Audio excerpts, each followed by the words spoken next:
Hello, everyone. This is Chaundra with Sabbatical Lake. I just wanted to stop by and say this is a new year and new beginnings for Sabbatical Lake.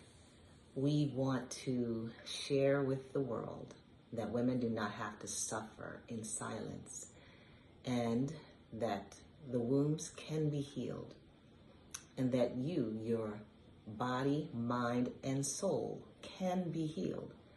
So just stopping by to let you know that we have more videos to come, more information to share, and more health retreats to share, virtually and in person. And that we are here to support women who are suffering in silence, that you suffer in silence no more.